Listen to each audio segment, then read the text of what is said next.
Hello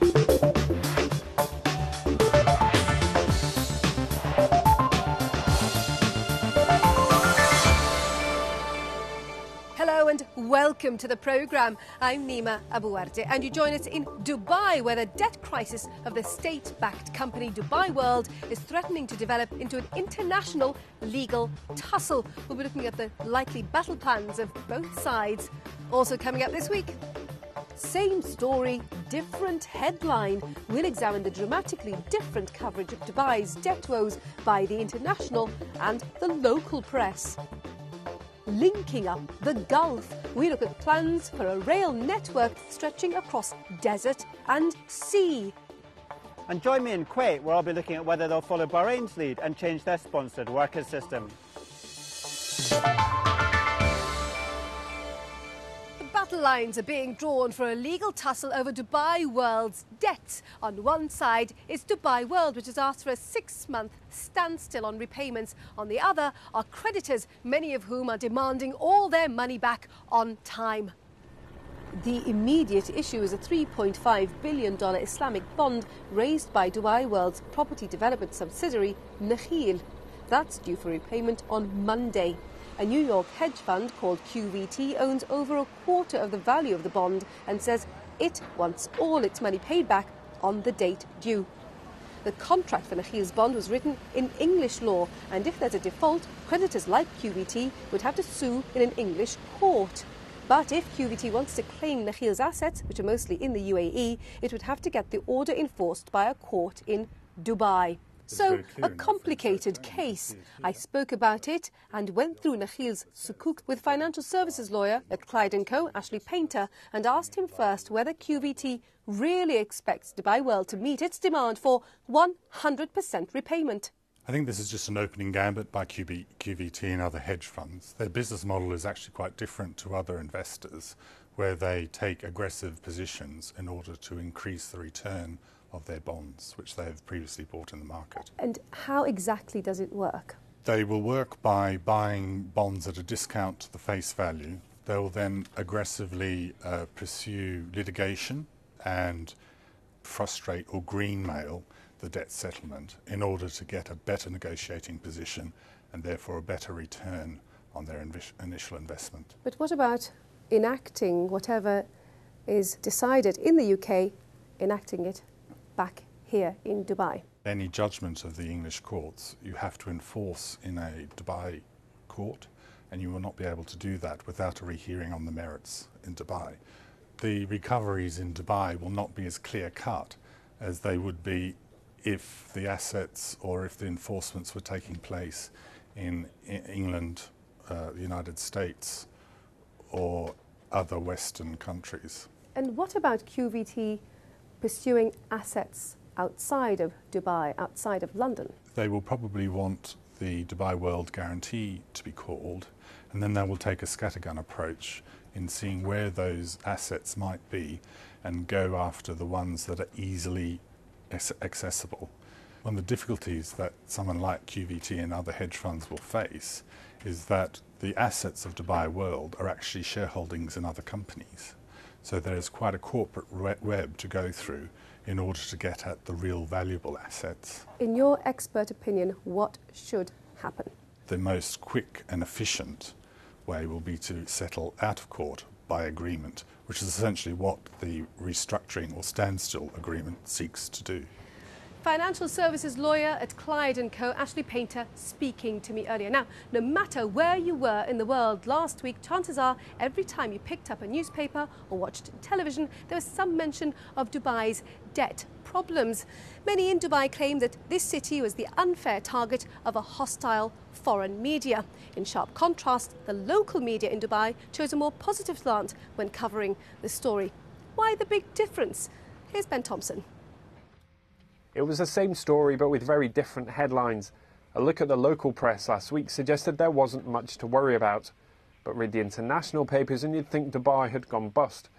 And that wasn't good news for local firms like the Carnu Group. It makes us sound like we're going out of business, which is absolute rubbish. What has happened here, as has happened globally, is that you've had a financial meltdown.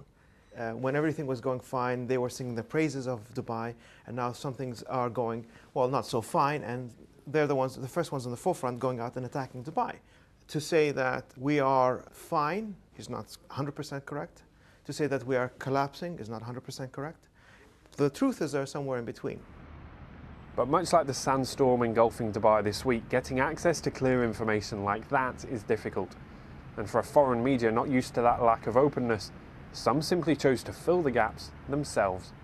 This is probably the biggest bone of contention for most reporters and journalists working in this region.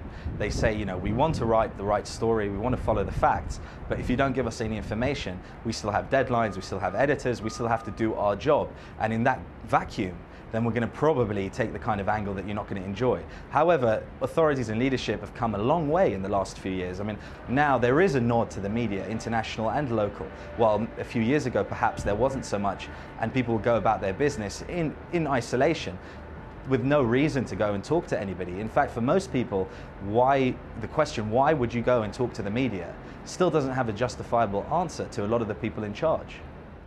And those people in charge don't like criticism from the media. There are strict rules on what can and can't be published. This is a locally printed version of London's Times newspaper. Its entire edition last Sunday was removed from sale across the country. In this one, the offending text was simply censored. But here at Dubai's daily paper, the Gulf News, they're well aware of the limitations. The local press here is more respectful and less challenging of government officials. This paper carried editorials criticising the sensationalist coverage of its foreign counterparts, coverage its editor says was simply speculation.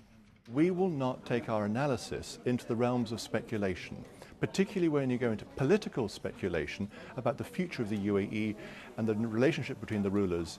The international press are free to make their speculation, and they're free to get it wrong. We were not in the business of taking the few facts which were released and then, I wouldn't say analysing them. In many cases it moved on to speculation and adding in a bit of rumour, and you mixed it all together into a cauldron which produced some chaotic stories. And so to counter that, the authorities say they will improve their communication with investors and the media. But just how do you persuade a traditionally closed government to open up? By demonstrating that the consequences of being open are in fact positive, and that is going to serve the public interest and is going to serve the very policymakers who are concerned about safety and security and stability. It does take an external event of a certain magnitude for governments and local officials to recognize that the consequences of not being out there or perhaps suppressing information are negative. And in fact, the consequences can be very harmful to the very economic, social and political interests that governments want to protect. And that is now the big concern. Dubai might have developed its financial infrastructure to compete on a global stage, but that transparency and openness still lags some way behind. Of course, when times are good, that's easy to ignore, but when things go wrong, that's called into question. And as Dubai found out to its cost, in today's media environment, staying silent just doesn't work. Ben Thompson reporting there. Now, one of the last big projects that Dubai pulled off was the building of its metro. Well, now there's agreement to build a 2,000-kilometre rail link that will connect all of the countries of the Gulf, stretching across both desert and sea. Here's Jeremy Howell. One of the idiosyncrasies of travelling in the Gulf is having to catch the flight from Qatar to Bahrain, the shortest and proportionately the most expensive overseas trip in the region. It's 142 kilometres between Doha Airport in Qatar and Maharak Airport in Bahrain. The flight time is only 11 minutes, but the airlines charge up to $320 for an economy ticket. You can see why they can. The alternative is to drive around the coast through Saudi Arabia and across the existing causeway. Last month, the governments of Qatar and Bahrain agreed to build a 40-kilometre causeway between the two countries. It would be the longest one in the world. Construction is scheduled to start next year, with the first vehicles crossing in 2014, the first train by 2016. It will be, of course, much faster. It will be maybe 1 hour from Manama Airport to Doha Airport. So if you miss a plane somewhere there, you can take it from the other way. So it's a time saving. It's a big time saving, yes. This is just part of a broader plan. The governments of all 6 Arab states have agreed jointly to fund the building of a 2,000-kilometre-long rail network linking countries all the way from Kuwait to Oman. Currently, the only working line in the region is between Riyadh and Daman in Saudi Arabia. It's thought work will start in 2011 with completion in 2017. The cost is anywhere upwards of $16 billion. Last month, Qatar launched the plans for its national railway. Futuristic stations, trains will travel at 200 kilometers per hour non-stop across national borders. There'll also be a metro for the capital, Doha. The new railway line from Doha to Bahrain will have a journey time of only 51 minutes. And the journey time from Doha to Dubai will be only 3.5 hours. And it will take only 30 minutes to cross Doha itself. But the rail lines are not only meant for passengers, they'll also carry freight, which, throughout the Middle East, must currently be trundled across land on trucks. The road system won't be able to take many more of them in the future. Qatar imports now 36 million tons of goods per year. And we expect by 2026, 12 million of tons will be transferred between Saudi Arabia and Bahrain. If you continue with the conventional way of trucks, you will end up in a big problems. So we are planning ahead from now to go and use the freight and reduce the number of trucks in the country. One of the places most excited about the new railway link is here, the port of Sohar, across the other side of the region from Qatar in Oman. This is the nation's largest freight terminal, and it's got ambitions to become one of the largest industrial ports in the region. Sohar lies outside Gulf waters, which makes it a safe destination for cargo ships. The problem is transporting that cargo quickly and cheaply overland to the main markets of the region. Definitely, when you have large volumes of containers going over roads, and we know that from Europe, you get congestion problems, however good your roads are. And the rail doesn't have that problem. The rail, larger volumes in shuttle trains can move from A to B without any problem. We are very confident that this will give a big advantage for a port like Sohar. Dubai opened its metro this autumn, and it's proved very popular. That's encouraged other Gulf states to fast-track their own rail plans. But the big money for the network may not be in passenger transport, but in the less glamorous work of transporting freight from ports like Sohar. Jeremy Howell reporting there. Coming up after the break, we'll be looking at whether Kuwait will follow Bahrain's lead and scrap the sponsored workers system that human rights groups have described as modern-day slavery.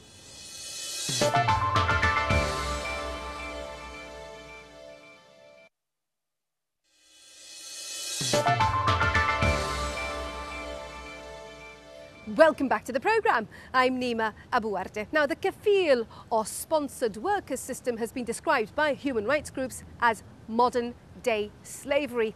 Most countries in the Gulf use this system where workers are tied to their sponsors or employers and they can only move jobs with their permission. Earlier this year, Bahrain scrapped the system and Kuwait could soon follow suit. Malcolm Baldwick reports from Kuwait. Many workers from Pakistan and India come to the Gulf to escape the poverty and lack of job opportunities back home. They often sell their land or raise money from their family to come here, in the hope that they'll be able to send a regular income back to their family. But the problem for many is that their hard-earned cash gets swallowed up by agents and middlemen. So how much money did you have to pay your agent in Pakistan to come here, and how much do you have to pay your sponsor here in Kuwait? I spoke to this worker from Pakistan who didn't want to be identified for fear that he'd be sent back home.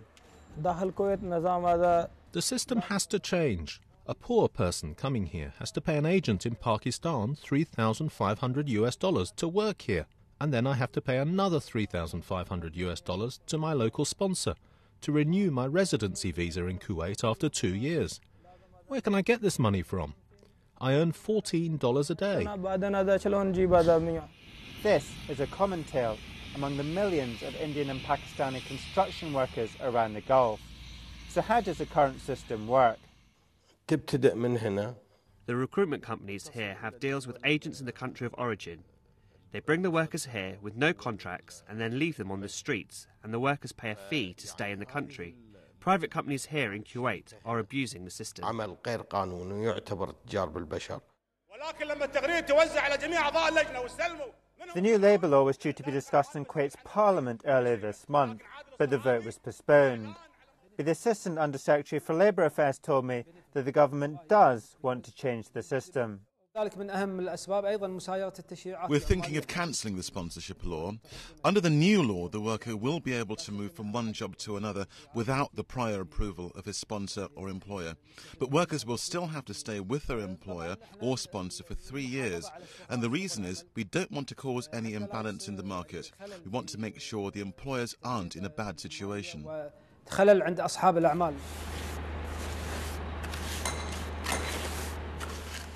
The government has been unable to plaster over the cracks in the current system.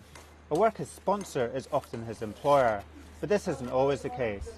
Sources told the BBC that some Kuwaitis are making millions of dollars by charging workers to be sponsored by them, and then they're just leaving them on the streets to fend for themselves. Of course, this lobby is strong because the corruption is prevailing, sorry to say that, in our country. So they want to get money without any work, like taking taxes from the labor or charges. So they are lobbying strongly against this new changes. But most developers and contractors that we spoke to said they'd like to see the current system changed. Although giving workers more freedom of movement would push up wages, it also has its advantages. As an employer, it will give you, an opportunity to recruit locally, okay, which saves a lot of recruitment costs and save you also training. On the other hand, it will cause a turnover for most of the company, and this will be, like a competition. And I think that salary scales will go higher. But it's workers like these who would benefit most from changes to the sponsorship system. At the moment, many of them are paying more money to agents and middlemen than they are sending back home to their families. The balancing act for Gulf governments is overhauling their outdated labour laws and trying to appease local vested interests who oppose change.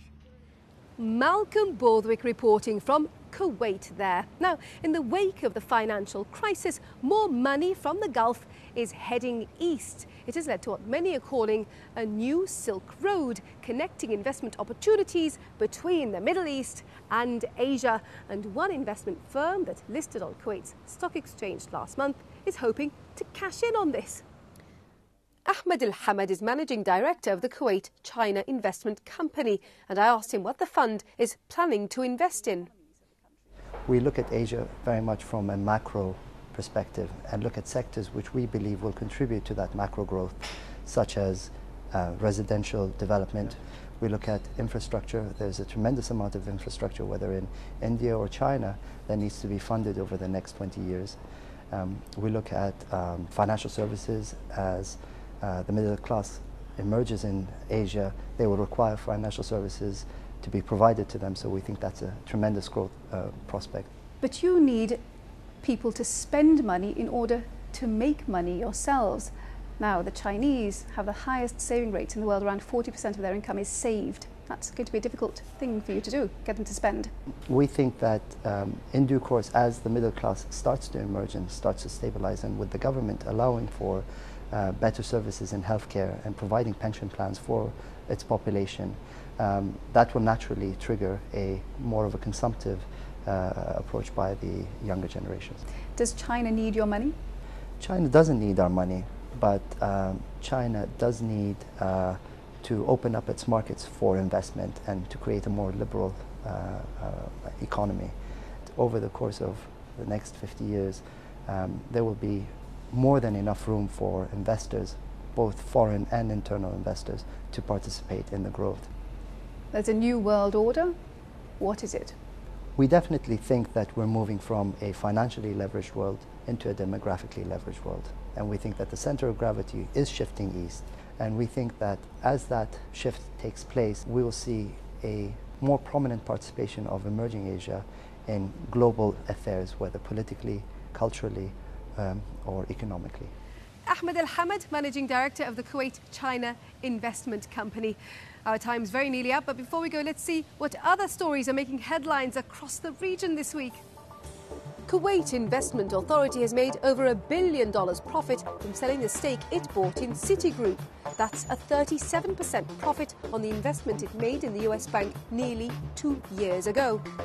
Kuwait's investment dad, which owns car makers Aston Martin, says it has reached a preliminary deal with creditors to pay off about $3.5 billion worth of debt over the next 5 years. Investment dad defaulted on a $100 million Islamic bond last May. The new repayment schedule needs formal approval. The first payment is due in 2010. Iran's national oil company has denied that it's dismissed France's Total from its South Pars gas field project. Last June, the national oil company stopped talks with Total and signed a $4.3 billion contract with the Chinese National Petroleum Corporation for the latest phase of work on the field. But the head of the Iranian national oil company says he's in talks with Total to work out future phases. So let's have a quick look at how the region's major financial exchanges got on this week. One of the biggest markets to be hit was Dubai because of fears over fallout from the debt crisis. We've done a lot on this story over the past couple of weeks. What are your thoughts, and why don't you email them to us? Our address is middleeastbiz@bbc.co.uk. Now, next week, we're back in Kuwait looking at Parliament's proposals to pay off the debts of every single citizen. Nice if you've been reckless with your credit card, but should people be let off so lightly? Until then, from me, Nima Abuwarde, and the rest of the team, thank you for watching. Bye-bye.